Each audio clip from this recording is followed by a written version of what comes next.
Do you think that that's also really, really important, at least for you, surrounding yourself with the right people? I know, kind of fast forwarding a little bit, when it comes to your YouTube growth journey, as soon as you brought on a coach or a mentor, it just kind of exploded. How important do you think that is for an up and coming entrepreneur? I think, always afraid to ask for help. I was afraid of disappointing other people. I had a lot of insecurities. And so it took me a lot longer than I think it needs to take people. Like, part of it is I'm still, as much as I'm going off on people, say, hey, get started, go do it. I'm still talking to myself from 19, right? I mean, your purpose comes from your pain. Whatever you struggled the most with is what you want to help other people not have to suffer through. So, yeah, I mean, it took me a long time before I was willing to ask for help, to get some coaching and mentoring.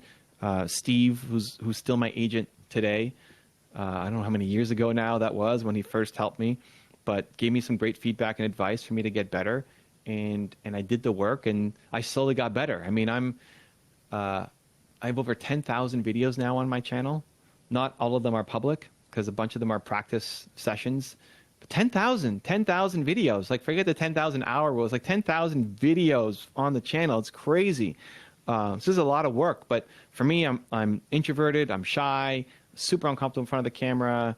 All of the things that I think your audience could probably get there a lot faster than me if they didn't do as many stupid things as I did.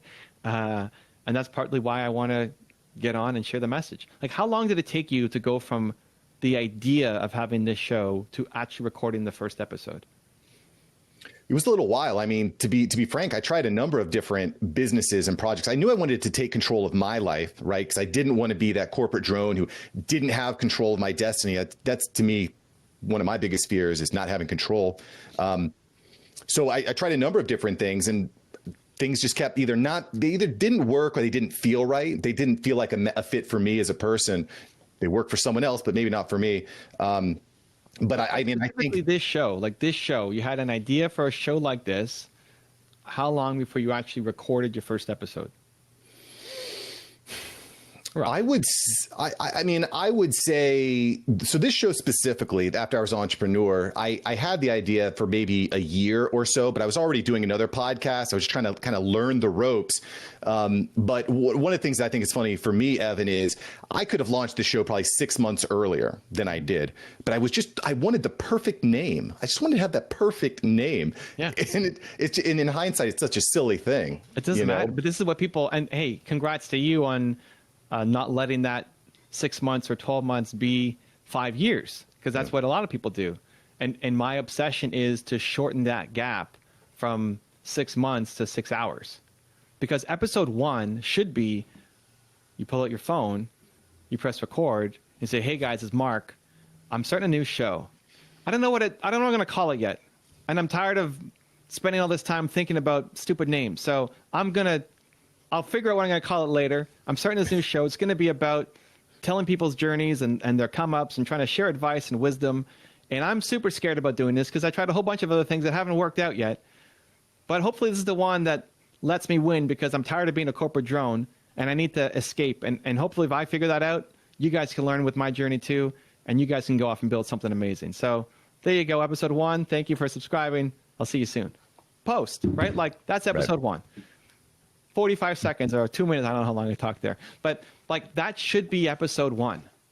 And then you make it better, because maybe you filmed that when it was windy outside and there was all sorts of, a bug flew in your face or whatever, right? Like, you record and you get it up there, because I think it's great to be able to look back on the archive. Episode 1 should suck. Right.